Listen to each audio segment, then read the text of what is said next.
আরুজ্য দর্শন করে চিৎকার করে উঠলেন, নিমাই নিমাই নিমাই,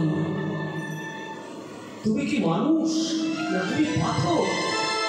কেন পণ্ডিত মশাই, নিমাই একদিন নয় 7 দিন পেরিয়ে গেল, তুমিও খাওনি আমিও খাইনি, তুমিও ঘুমাওনি আমিও ঘুমাইনি, একাধারে বলে চলেছি, তুমি শুনে চলেছ, একটা কথা তুমি বললে না নিমাই? পণ্ডিত মশাই, আপনি যে কিছু বলতে আমায় না করেছেন, আপনি যদি আমাকে কিছু বলতে বলতেন আমি অবশ্যই বলতাম। আপনি যেন তার আগেই বলে দিয়েছেন আমি তো পণ্ডিতের অসম্মান করতে পারি না, তাই বলে তুমি কিছুই বলবে না, পাথরের মতো বসে থাকবে? এই যে এতদিন আমি তোমাকে বেদ শোনালাম, পড়ালাম, শেখালাম, আচ্ছা বলো তুমি ভাই, তুমি কি শুনেছ? পণ্ডিত মশাই, আপনি যদি কিছু মনে না করেন তাহলে আপনাকে কথা বলি। কি আপনি এই 7 দিন ধরে আমাকে বেদের মন্ত্র শোনালেন, শেখালেন, পড়ালেন,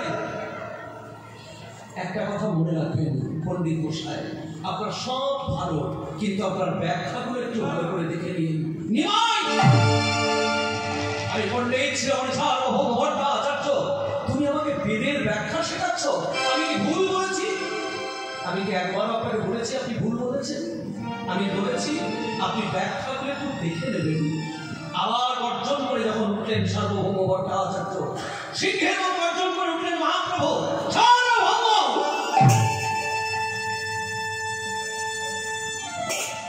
ঈশানশ্চ ইদং সর্বং যৎ কিঞ্চ জগত্ত্বং জগৎ তং তেন তথৈন ভূতিভা মা কৃধ তস্যসিদ্ধনম।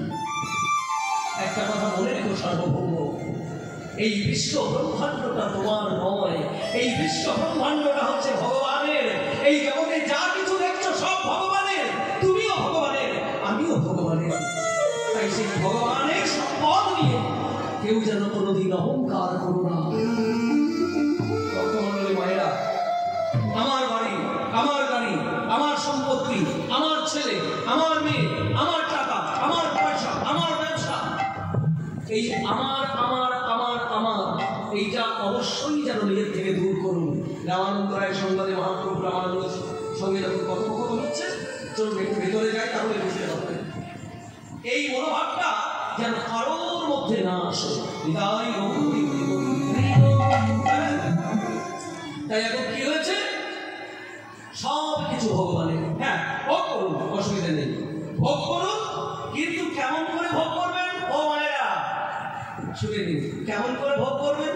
দেখবেন এক রকমের মাছ আছে, কাদার মধ্যে থাকে সবসময়, কিন্তু মাছটাকে তুলে দিন, দেখুন 1 ফোঁটা গায়ে কাদা নেই। কি মাছ?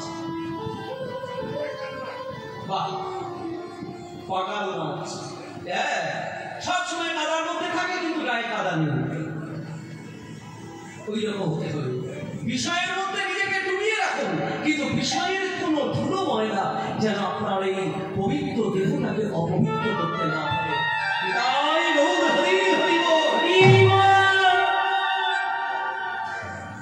7 দিন আগে আমি যে নিমাইকে দেখেছি, আজকে আমি সেই নিমাইকে দেখতে পাচ্ছি না। কেন? কে তুমি?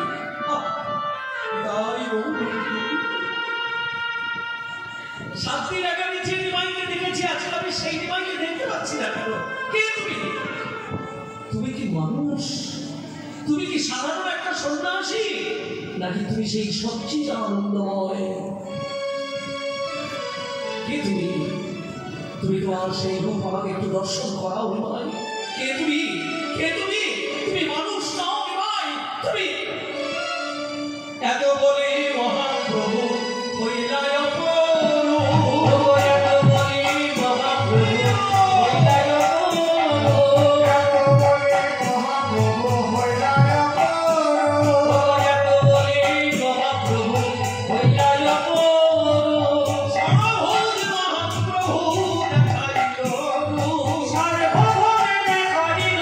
সার্বভৌম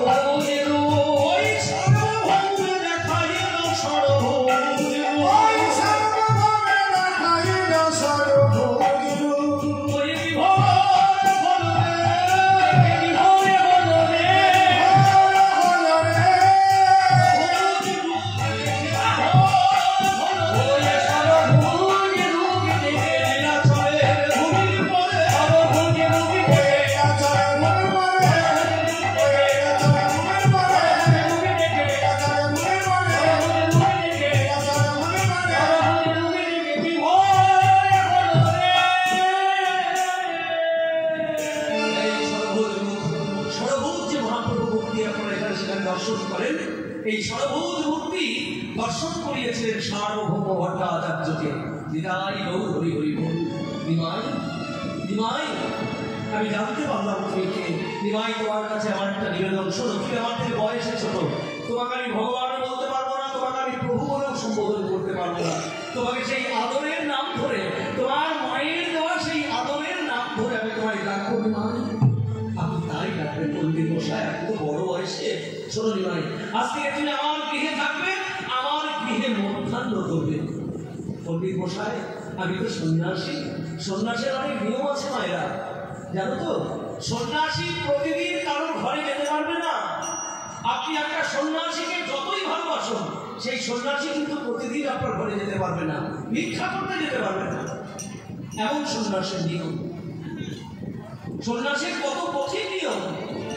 সন্ন্যাসী সন্ন্যাসী বিলাসিতা পারবে না, সন্ন্যাসী বিলাসিতার মধ্যে জীবনযাপন করতে পারবে না। সারাদিনের মধ্যে সন্ন্যাসী একবার খাবে, সেই খাবারটা হচ্ছে মাধুকুরি। মাধুকুরি, মাধুকুরি বোঝেন তো? মাধুকুরি দেখেছেন তো? নবদ্বীপে যাবেন, বৃন্দাবনে যাবেন, তাহলে বুঝতে পারবেন। হ্যাঁ, নবদ্বীপে যাবেন, বৃন্দাবনে যাবেন, বুঝতে পারবেন। মন্দিরে ভোগ হয়ে যাওয়ার পরে মায়েরা ওই সমস্ত কিছু এক জায়গায় দিয়ে ভালো করে মেখে নিয়ে একজন মন্দিরের কর্তৃপক্ষ বাইরে একটা পাত্রে কিছু প্রসাদ নিয়ে দাঁড়িয়ে থাকেন। এইবার অনেক সন্ন্যাসী তারা কি করে, ওই দুপুরবেলায় একটু মাধুকুরি পাওয়ার জন্য রাস্তায় হেঁটে হেঁটে যায়। আর মাধুকুরি দেয় কিরকম? এই একটা হাতের একটা খাবার মধ্যে যতটুকু উঠলো সন্ন্যাসীর হাতে দিয়ে দিল, ভিখারির হাতে দিয়ে দিল। সেইটা গ্রহণ করে একটু জল খেয়ে নিল, সারাদিনের খাবার হয়ে গেল সন্ন্যাসী।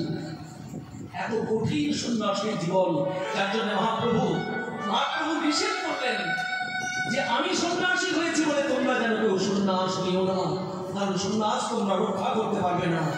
সন্ন্যাসটা সাজা নয়, সন্ন্যাসটা লোক দেখানো নয়, সন্ন্যাসটা হচ্ছে একটা তীব্র আচরণ। সন্ন্যাসটা হচ্ছে একটা তীব্র আচরণ, যার জন্য নিষেধ করেছে মহাপ্রভু। মর্কট বৈরাগ্য না করো লোক দেখাইয়া,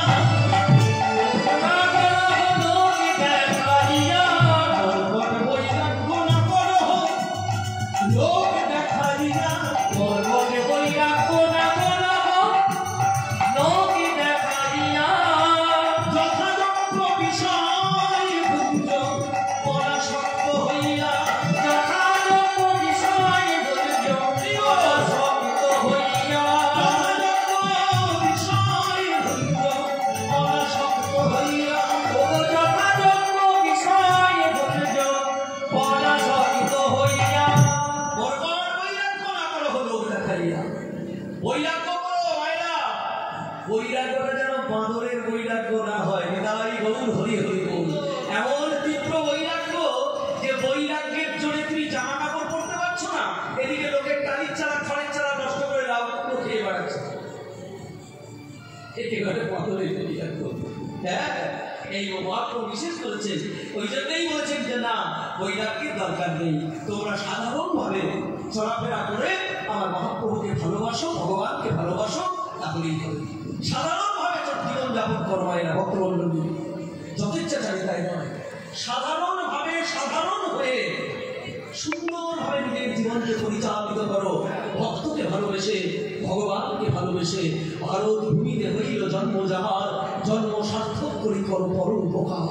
মানুষ হয়ে মানুষের পাশে দাঁড়িয়ে প্রেমানন্দে নিজের মন দেহকে শুদ্ধ করে মানব জীবনের দিনগুলোকে এগিয়ে নিয়ে চলো। দেখবে কত শান্তিতে তুমি বসবাস করতে পারবে, কত আনন্দে তুমি বসবাস করতে পারবে। হ্যাঁ, এগুলো শুনতে হবে, এগুলো জানতে হবে।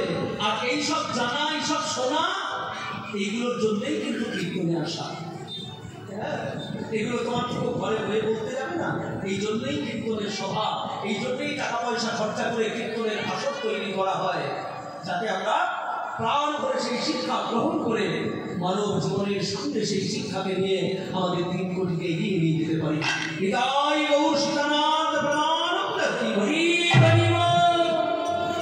এইবার সার্বভৌম ভট্টাচার্য তার স্ত্রীকে গিয়ে বললেন, ও মায়েরা, সার্বভৌম ভট্টাচার্য তার স্ত্রীকে গিয়ে বলেন, শোনো, আজকে আমার বন্ধুর ছেলে নিমাই আমার গৃহে মধ্যাহ্ন করবে, তুমি সেই রকম করে সুন্দর করে রান্না করো। যারা কীর্তন শুনছেন, আমরা সবাই বাঙালি তো নাকি? হ্যাঁ, যারা কীর্তন শুনছেন, গাইছেন, আয়োজন করেছেন, সবাই বাঙালি তো নাকি? ওই কারা বাঙালি একটু হাত তুলে করে দিন। সবাই বাঙালি। হ্যাঁ, আমরা বাংলার খাবার খেয়েছি, তাই তো? বাংলার খাবার খেতে খুব ভালোবাসি। আরে বাবা, একটু আলু পোস্ত আর একটু 5 পিসের টক, কি আনন্দ, তাই না? আচ্ছা, উড়িয়াদের রান্না খেয়েছেন? উড়িয়াদের রান্না খেয়েছেন? বাহ, উড়িয়াদের রান্না কিন্তু খুব স্বাদ, জানেন তো? যারা খেয়েছেন জানেন উড়িয়াদের রান্না খুব স্বাদ। কি করে যে রান্না করে, কি দিয়ে যে রান্না করে ভগবান জানে, খুব স্বাদ দিয়ে উড়িয়াদের রান্না। তো খুব যত্ন করে রান্না করেছে, তার দিবাই খাবে। দুপুরবেলায় একটা বড়, এত বড় একটা দামি থালায় সুন্দর করে সরু সরু চালের অন্ন, বিভিন্ন রকমের ভাজা, ডাল, পায়েস, চাটনি, ব্যঞ্জন সাজিয়ে দিয়েছে। আর মহাপ্রভু ভক্ত সঙ্গে, মহাপ্রভু ভোজন করবে সার্বভৌমের গৃহে, তাই ভক্তগণ সবাই মিলে ছুটেছে মহাপ্রভু ভোজন বিলাস দর্শন করার জন্য। হ্যাঁ, ভোজন বিলাস দর্শন করার জন্য কি আনন্দ! ভজপতি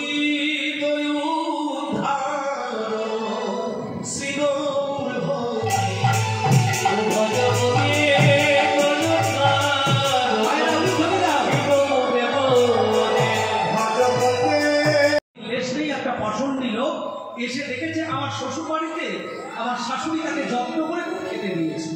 এই দেখে তার চৈতন্য হয়েছে, লেগে গেছে।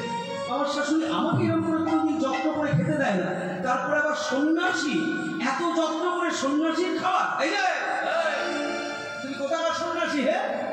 হ্যাঁ, সন্ন্যাসী এমন খাওয়া আমি তো বাবার জন্মে দেখিনি। ভালো জিনিসটাকে ত্যাগ করার নাম হলো সন্ন্যাস। সন্ন্যাস কাকে বলে? আমাদের এই জগতে যেগুলো ভালো সেইটাকে ত্যাগ করার নাম হচ্ছে সন্ন্যাস। সরু সরু চালের অন্ন, এমন ঘি দিয়েছে, গোটা অন্নে ঘি চুয়ে চুয়ে পড়ছে, 10 রকমের ব্যঞ্জন, এটা সন্ন্যাসীর খাবার। হ্যাঁ, কোথাকার নাচ জামাই হে তুমি? তুমি চুপ করো। ও আমার বন্ধুর ছেলে নিমাই সবে মাত্র সন্ন্যাসী হয়েছে, লীলাচল। থামো তো। যখন এই কথা বলেছেন মহাপ্রভু চোখ, তাই তো আমি এই জগতের ভালোটাকে বমি করেছি, তবেই তো সন্ন্যাসী হয়েছি। তাই আমি এই জগতের সমস্ত সুখকে বমি করেছি, তাই তো আমি সন্ন্যাসী হয়েছি। আমার মা আমাকে কত যত্ন করে খাওয়াতো, মোচার তরকারি, লাউ ঘন্ট, কত যত্ন করে আমাকে খাওয়াতো আমার মা। আমি তো সেগুলোকেও বমি করে এসেছি, তাহলে আবার কেন এই ভালো খাবারের দিকে আমার নজর? সঙ্গে সঙ্গে হাতে জল নিয়ে মহাপ্রভু উঠে বললেন, চিৎকার করে উঠলেন, সার্বভৌম! লাঠি নিয়ে তাড়া করলেন অমুককে। মহাপ্রভু প্রসাদ ছেড়ে দিয়ে চলে গেলেন। লাঠি নিয়ে তাড়া করলেন সার্বভৌম অমুককে। সার্বভৌমের স্ত্রী আমিনায় আছাড় খেয়ে পড়ে চিৎকার করে উঠলেন,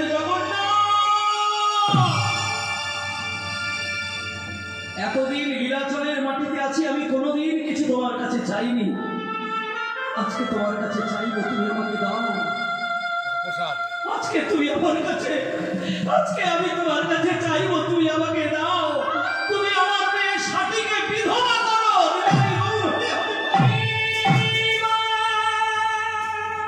তুমি আমার মেয়ে সাথীকে বিধবা করো।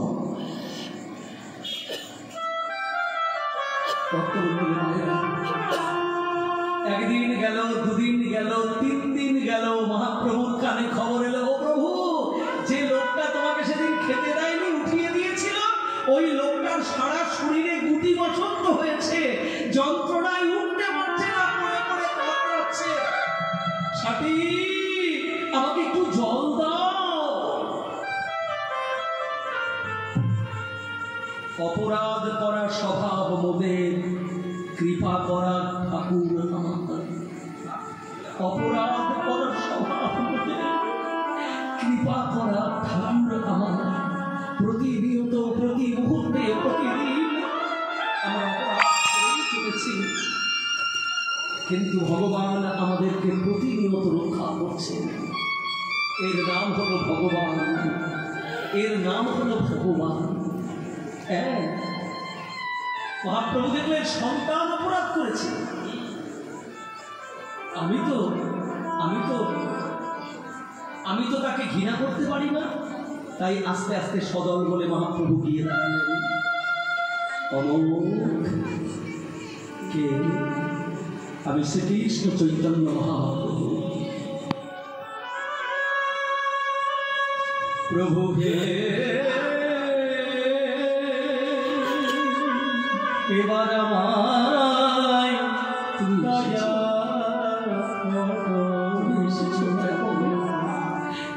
এসেছো চিরনন্দ, কেন এসেছো? আমি তো তোমায় চাইনি, আমি তো তোমায় ডাকিনি, আমি তো তোমায় ভালোবাসিনি, কিন্তু কেন তুমি আমার কাছে এসেছো? আমার মতো লোককে এবারে আমায় দয়া করো,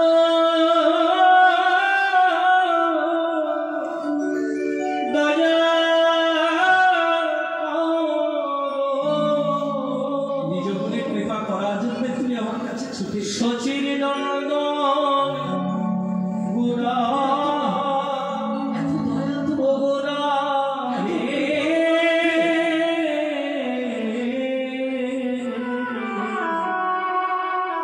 আমি জিয়ারে যতটা সইতে না, এবারে আমায় কৃপা করো গৌরা হরি। আমি জিয়ারে যতটা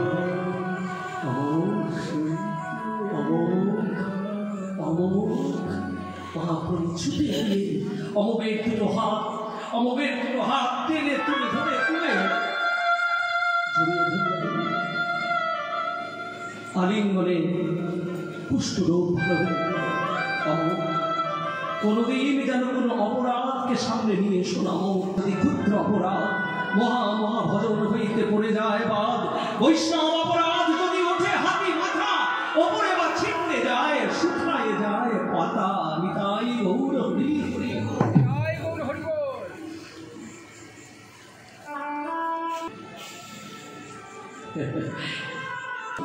এই অমরকে কৃপা করার পরে সমস্ত ভক্তগণদের ডেকে বললেন যে শোনো, আমি কিছুদিনের জন্য আমি একটু বাইরে যাব, তোমরা আমাকে কিছুদিনের জন্য তোমাদের কাছ থেকে বিদায় দাও। হ্যাঁ, আমি কিছুদিনের জন্য একটু বাইরে যাব, তোমরা আমাকে একটু বিদায় দাও। প্রভু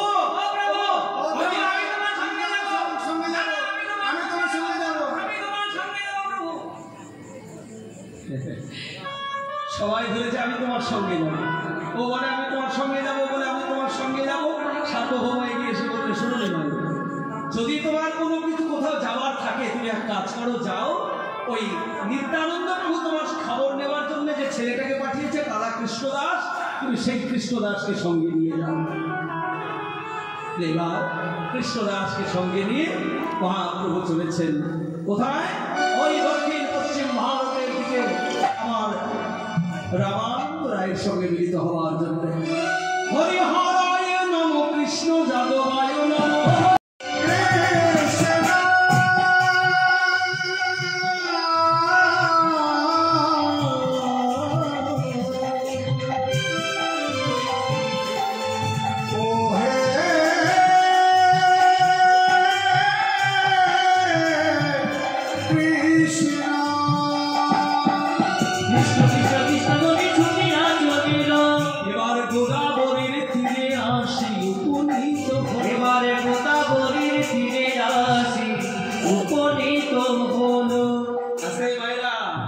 দক্ষিণ পশ্চিম ভারতের একটা প্রান্ত, হ্যাঁ, জায়গাটির নাম হচ্ছে বিদ্যানগর। হ্যাঁ, জায়গাটির নাম হচ্ছে বিদ্যানগর। সেই বিদ্যানগরের জমিদার কে? বিদ্যানগরের জমিদার হচ্ছে রামানন্দ রায়। হ্যাঁ, বিদ্যানগরের জমিদার হচ্ছেন রামানন্দ রায়। মহাপ্রভুর সঙ্গে এই আমাদের উড়িষ্যার রাজা প্রতাপরুদ্রের সঙ্গে বন্ধুত্ব হওয়ার পরে এগুলো ঘটনাগুলো শুনে নিন।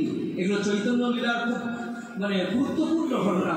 এগুলো কোনো বাইরের গান গল্প নয়, একবারে শাস্ত্রের প্রমাণস্বরূপ কথাগুলো আমি আপনাদেরকে বলছি, একবারে শাস্ত্রীয় কথা আপনাদেরকে বলছি। যদি বিশ্বাস না হয় চৈতন্য চরিতামৃত খুলে দেখে নিন, আমি যে কথাগুলো বলছি একটাও বাইরের ফাঁকা কথা আপনাদেরকে বসিয়ে রাখার জন্য সেই বাস স্ট্যান্ডের মাথায় ওষুধ বিক্রি করে না হাততালি দিয়ে দিয়ে, ওই রকম কথা নয়, কিন্তু এত সস্তার কথা নয়, খুব গুরুত্বপূর্ণ কথা। হ্যাঁ, যাই হোক, আপনারা শুনছেন যখন কষ্ট করে, আমার তার বলতে অসুবিধা নেই। এখন কি হয়েছে না, মহাপ্রভু ছুটতে ছুটতে চলেছে, গিয়ে তাকে জায়গাটার নাম হচ্ছে বিদ্যানগর। বা এই বিদ্যানগরের জমিদার রাজা রামানন্দ রায়। একটা সময়ে উড়িষ্যার রাজা প্রতাপরুদ্রের সঙ্গে বন্ধুত্ব হয়েছিল রামানন্দ, এত সুসম্পর্ক হয়েছিল যে পরবর্তীকালে এই রাজা প্রতাপরুদ্র রামানন্দকে বলেছিলেন, রামানন্দ শোনো, বারবার তোমাকে রাজস্ব প্রতি মাসে রাজস্ব দিতে আসার দরকার নেই, তুমি এক কাজ করো, বছরে তোমার যেটুকু ইচ্ছা হবে সেইটুকু তুমি জগন্নাথের সেবার জন্য দান করবে। হ্যাঁ, আমাকে রাজস্ব দিতে আসার দরকার নেই। রামানন্দ রায়ের সঙ্গে বন্ধুত্ব হয়েছিল খুব সুন্দর, সেটা হচ্ছে রাজা প্রতাপরুদ্রের। এই মহাপ্রভু ছুটে এলেন গোদাবরীর তীরে। এই জায়গাটা খুব মন দিয়ে এবার আস্বাদন করুন মায়েরা। গোদাবরীর তীরে ছুটে এলেন। এদিকে রামানন্দ রায় যেই না সকালবেলা হয়েছে, অমনি সমস্ত তার পার্শ্বদিক ডেকে বললেন, রাজকর্মচারীদের ডেকে বললেন, শোনো, আমি একটু গঙ্গা স্নানে যাব। দক্ষিণ ভারতের লোকে গোদাবরীকে গঙ্গা বলে, দক্ষিণ ভারতে তার গঙ্গা নেই, গোদাবরীকে গঙ্গা বলে। আমি একটু গঙ্গা স্নানে যাবো, তোমরা আমার গঙ্গা স্নানের ব্যবস্থা করো। এইবার রাজা গঙ্গা স্নানে যাবে, সুন্দর করে সমস্ত কিছুর ব্যবস্থা করা হয়েছে, পালকি সাজানো হয়েছে, পালকি সাজানো হয়েছে। ও মহারাজ, আপনি গঙ্গা স্নানে যাবেন, পালকি সাজানো হয়েছে, আসুন। এবার পালকিতে উঠানো হয়েছে, পালকিতে উঠিয়ে পালকি বাহকরা জয়ধ্বনি করছে রামচন্দ্রের রাজা রামানন্দের নামে। হ্যাঁ, বলো বিদ্যানগর অধিপতি রাজাধিরাজ রায় রামানন্দ কি, বিদ্যানগর অধিপতি রাজাধিরাজ রায় রামানন্দ কি, বিদ্যানগর অধিপতি রাজাধিরাজ রায় রামানন্দ কি। চলেছে স্নান করতে, এই এরা বাইরে জয়ধ্বনি দিচ্ছে, আর রামানন্দ রায় পালকির দরজা বন্ধ করে হাত জোর করে বলছে, দেখেছো এরা কি বোকা, হ্যাঁ, এরা আমার জয়ধ্বনি দিচ্ছে। আরে বাবা, আমি তো বিদ্যানগরের রাজা, জয়ধ্বনি যদি দিতে হয় সারা বিশ্ব ব্রহ্মাণ্ডের রাজা, সারা বিশ্ব ব্রহ্মাণ্ডের নবাব প্রাণ গোবিন্দের নামে জয়ধ্বনি দাও। হ্যাঁ, গাও পুনঃ পুনঃ গৌরাঙ্গের গুণ। ঘোষ বলেছেন যে জয়ধ্বনি যদি দিতে হয়, হে কলিজীব, কারোর নামে যদি জয়ধ্বনি দিতে হয় তাহলে আমার গৌরাঙ্গ মহাপ্রভুর নামে জয়ধ্বনি দিতে দাও। গাও পুনঃ পুনঃ গৌরাঙ্গের গুণ, সরল করিয়া মন। মনের সরলতা নিয়ে, মনের শুদ্ধতা নিয়ে প্রাণ ভরে আমার গৌরাঙ্গ মহাপ্রভুর জয়ধ্বনি দাও। হ্যাঁ, এবার স্নান করাতে নিয়ে যাচ্ছে। স্নান করিতে রামানন্দ চলিল, স্নান করিতে রামানন্দ চলিল, স্নান করিতে রামানন্দ চলিল, স্নান করিতে রামানন্দ চলিল। গোদাবরীর তীরে আসি উপনীত হল, গোদাবরীর তীরে আসি উপনীত হল, গোদাবরীর তীরে আসি উপনীত হল। আমরা চলে এসেছি, আপনি এবার নেমে আসুন। পালকি থেকে নেমে এসেছি, অনেকগুলো ঠাকুর মশাই এসেছে। মহারাজ স্নান করবে, তাকে একটু তর্পণ করাতে হবে, তাই গঙ্গায় ওই গোদাবরীর জলে নেমেছে। ঠাকুর মশাইরা পাড়ে দাঁড়িয়ে দাঁড়িয়ে মন্ত্র বলাচ্ছে। মহারাজ, আপনি তর্পণ করে নিন, মন্ত্র বলুন। হ্যাঁ, বলুন। আব্রহ্ম ভুবনলোকা দেবশ্রী পিতৃমানবা তিপ্পন্ত পিতরৌ সর্বে মাতৃমাতা মহোদয় অতীত কুলকোটিনাম সপ্তদ্বীপ নিবাসীনাম ময়া দত্তেন তোয়েন তিপ্পন্তু ভুবনত্রয়ম। এই তর্পণের মন্ত্রটা আপনারা শিখে নিন। যদি মনে না থাকে কোনো জ্ঞানী ব্রাহ্মণের কাছ থেকে জেনে দেবেন। যখন গঙ্গা স্নানে যাবেন এই মন্ত্রটা বলে তর্পণ করবেন, এক তর্পণে সবাইকে একসঙ্গে জলদান করাবেন। এমন চালাকি দেখেছেন? কীর্তনেও চালা, হ্যাঁ কীর্তনেও ফাঁকি, তাহলে কীর্তন শুনতে না তাতেও ফাঁকির গল্প এই বলুন। হ্যাঁ, একটু কাজ করলেই অনেক ফল পাওয়া যাবে। তাই মন্ত্রটি যারা আগ্রহী তারা শিখে নেবেন, বা যারা মা বাবার নামে তর্পণ করেন, যখন তর্পণ তো যখন তখন করা যায়, বিশেষ করে ব্রাহ্মণদের কিন্তু প্রতিদিন তর্পণ করতে হয়। ব্রাহ্মণদের একটা তর্পণ বিধি আছে যা প্রত্যেক দিন আহ্নিকের সময় তর্পণ করতে হবে। যাই হোক, এবার তর্পণ করেছে, বলুন পিতৃস্তর্পয়ামি, মাতৃস্তর্পয়ামি, দেবাস্তর্পয়ামি, ঋষিস্তর্পয়ামি। বাহ, হয়ে গেছে আপনাদের তর্পণ করা? হ্যাঁ হয়ে গেছে। শুনুন, যা এবার পারে সরে যান। আমি একটু আপনারা তো আসল পিতার নামে কেউ তর্পণ করালেন না, তাহলে আসল পিতার নামে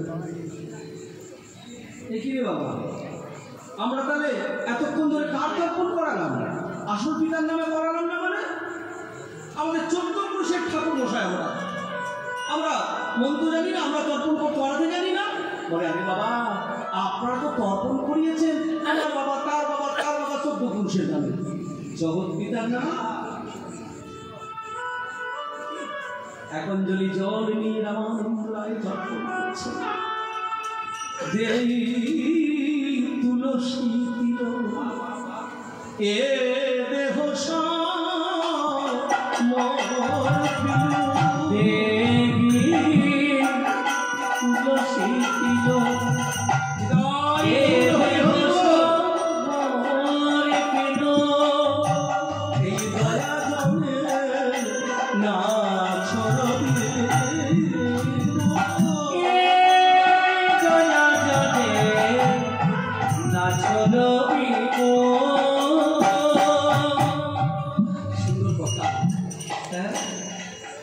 মাঝে মাঝে খুব ভাবি জানেন, মানে ঘরে যখন খুব নির্জনে বসে থাকি তখন মাঝে মাঝে মনে হয় যে মহাপ্রভু কৃপা করে যদি এই অধিকার না দিতেন, একটু কীর্তন গাইবার অধিকার, তাহলে আমরা যে কত ধনের ধনী, আমরা যে কত ভাগ্যবান, এটা আমরা উপলব্ধি করতে পারতাম না।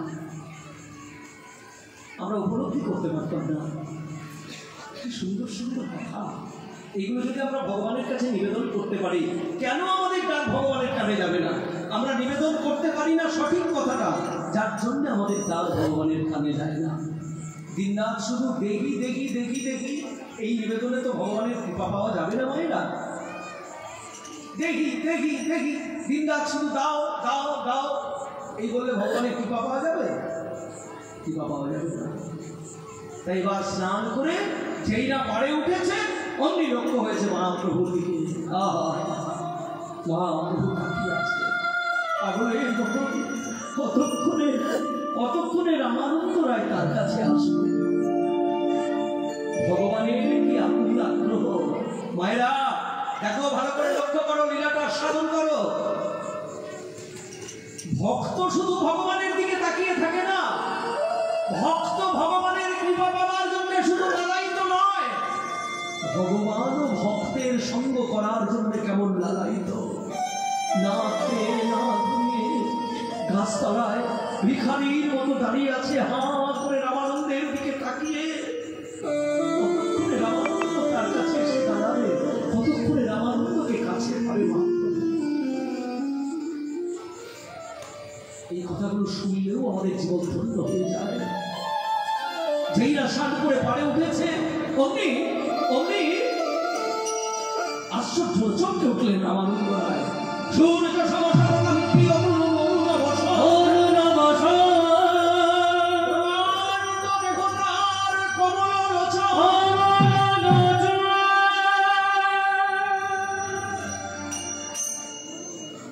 সূর্য সমশত কান্তি অরুণ বস। একটা সূর্যের যতখানি জ্যোতি, সেই রকম জ্যোতি নিয়ে দাঁড়িয়ে রয়েছে এরকম একজন সন্ন্যাসী। দেখা মাত্রই আর নয় ফেরাতে পারলেন না রামানন্দ রায়। আস্তে আস্তে আস্তে আস্তে সন্ন্যাসীর দিকে এগিয়ে চলেছেন। যেই না কাছাকাছি হয়েছেন, বহু তারে পুছিলেন, তুই কি রায় রামানন্দ?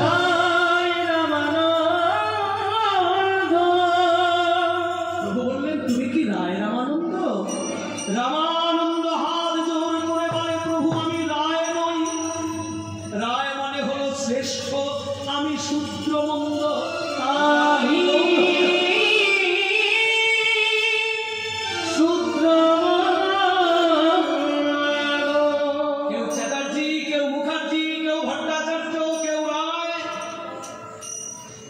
আমাদের পরিচয় নয়। আমাদের পরিচয় আমি বাঙালি, আমার পরিচয় আমি কৃষ্ণদাস, আমার পরিচয় আমি ভগবানের দাসানুদাস। আমি চ্যাটার্জি, আমি ব্যানার্জি, আমি মুখার্জি, আমি ভট্টাচার্য, আমি রায়, আমি গোস্বামী, এইসবের অভিমান যেন কারোর মধ্যে না থাকে। তাই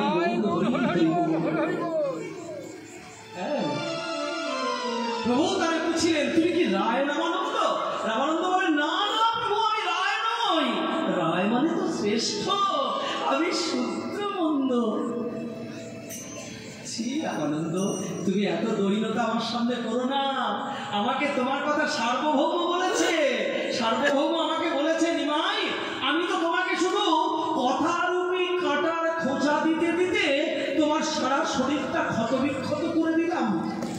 আমার কাছে তো মলম নেই নিমাই, তাই একজন মলম নিয়ে বসে আছে, একজন মলম নিয়ে বসে আছে তোমার এই ক্ষতস্থানগুলোকে পরিষ্কার করে দেওয়ার জন্য।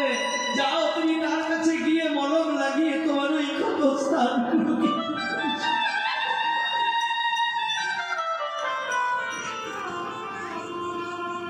এই কথা বলেছে সার্বভৌম। শোনো, সার্বভৌম জানে যে আমি অনেক দূরে একটা অধম পড়ে আছি, তাই আমার মতো পতিতকে উদ্ধার করার জন্যই তোমাকে পাঠিয়ে দিয়েছে।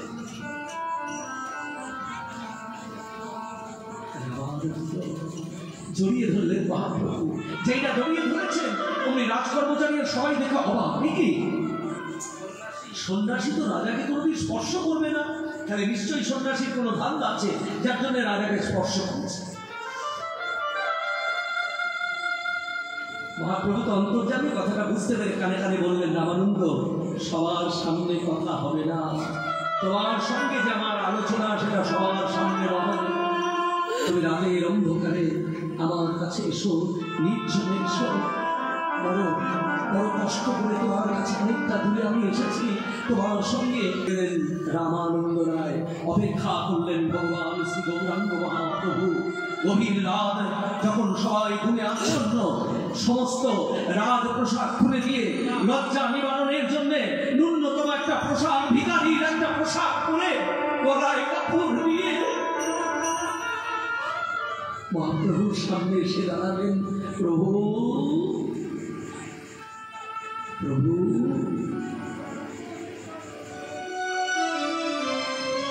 মহাপ্রভু বললেন, রামানন্দ, প্রভু কহে পরশ্লোক সাধ্যের নির্ণয়, প্রভু কহে পরশ্লোক সাধ্যের নির্ণয়, প্রভু কহে। একটা কথা বললেন যে রামানন্দ, আমি তোমাকে যেটা জিজ্ঞাসা করব সেটা যেন সঠিক কথা বলো না। সিদ্ধান্ত বলিয়া চিত্তে না করো অলস, ইহা হইতে লাগে কৃষ্ণে সুদীর মানুষ। ভক্তমণ্ডলী মায়েরা, ভক্তিমতী, হ্যাঁ ভক্তমণ্ডলী মায়েরা, শোনো একটা কথা বলি। সেটা হচ্ছে যে কীর্তনের মধ্যে আমরা অনেকেই নিয়ম শৃঙ্খলা পালন করে কীর্তন করি না, শুনি না। এই দেখো কথা, দেখো আমি যখন কীর্তনের মধ্যে কোনো কথা বলবো, ভাগবতের কথা, চৈতন্য চরিতামৃতের কথা, চৈতন্য ভাগবতের কথা, উজ্জ্বল নির্মণির কথা, মানে গোস্বামীগণের লেখা যে গ্রন্থ, সেই গ্রন্থের উপর তোমাকে প্রমাণ দিতে হবে। এগুলো হচ্ছে কীর্তনের শাসন। কিন্তু কেউ তো এইসবের পাত্তা দেয় না। এসব পাত্তা না দিয়েই আমরা কিন্তু আপনাদের মনোরঞ্জন করার চেষ্টা করি, কিন্তু এটা আমার উচিত নয়। সিদ্ধান্ত বলিয়া চিন্তে না করা অলস, ইহা হইতে লাগে কৃষ্ণে সুদীর মানুষ। তো তুমি শুদ্ধ সিদ্ধান্ত পাবে কোথায়? একমাত্র গোস্বামীগণের শরণাপন্ন ছাড়া তোমার সিদ্ধ সিদ্ধান্ত আসবে কোথা থেকে? হ্যাঁ, আমপাতা জামপাতার গল্প বললে তার শুদ্ধ সিদ্ধান্ত নয় ওগুলো। ওগুলো সাধারণ মানুষকে একটু চমকে দেওয়ার জন্য এইসব আমাদের উপায় অবলম্বন আমাদেরকে করতে হয়, যাতে কেউ কিছু মনে করবেন না। আজকে কিনাহারে কীর্তন করলাম, আগামীকাল আবার যেন এই কীর্তন শুনে আমাকে 10 টাকায় কেউ বায়না করে। পিতাই গৌ হরি হরি বল, আমার বদনাম হলে তো চলবে না। এখন কিনারে কীর্তন করতে এসেছি, যারা কীর্তন শুনতে তারা যদি কীর্তন শুনতে শুনতে যেতে বাড়ি যেতে যাওয়া তো কালকে যে কীর্তন করছে লোকটা একদম মোটেই ভালো কীর্তন করেন, তাহলে তোমার প্রচার ভালো হবে না। হ্যাঁ, আর এখন আবার আর একটা প্রচারের সাংঘাতিক যুগ, সেটা হচ্ছে ইউটিউব। এই যে যা বলছি আজকে, এটা কাল বাদ পরশু থেকে সারা পৃথিবীর লোক শুনতে পাবে না। আপনাদের কিনাহারের যে কীর্তন, এই কদিন পরে থেকে যেই না কীর্তন শেষ হয়ে যাবে, ওনারা একটু ভালো করে মিক্সিং করে নিয়ে তখন থেকে ছাড়তে শুরু করবেন। সারা ভারতবর্ষের লোক, সমস্ত কীর্তন অনুরাগী মানুষ এই কিনাহারের কীর্তন শুনতে হবে, এমন প্রচারের ছিল। তাহলে সেখানে যদি উল্টো পাল্টা কথা বলি, কত মানুষ কীর্তন শুনে জানেন? কত মানুষ কীর্তন শুনে। হ্যাঁ, যাই হোক, আপনারা অতি ধন্য, কারণ এই যে কঠিন বিষয়টা আপনারা এত মনোযোগ সহকারে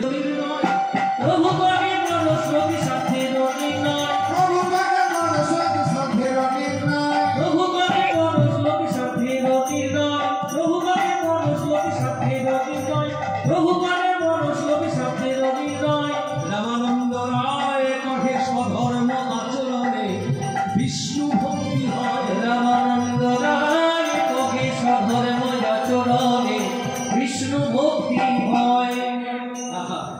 এই যে এইবার শুনে নাও একটা করে শিক্ষা। ওই যে গীতার শিক্ষা, এদিকে রামানন্দ রায়ের সঙ্গে আলোচনা, এক আলোচনা। গীতার শ্লোকের সঙ্গে এগুলো মিলিয়ে নেবেন, সব দেখবেন গীতার শ্লোকে আছে।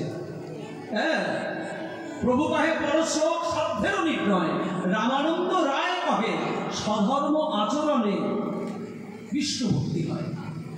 স্বধর্ম আচরণ, যার যা ধর্ম সেই ধর্ম যদি আচরণ পালন করে চলতে পারে। আমাদের চারটে বর্ণের সৃষ্টি করেছেন ভগবান।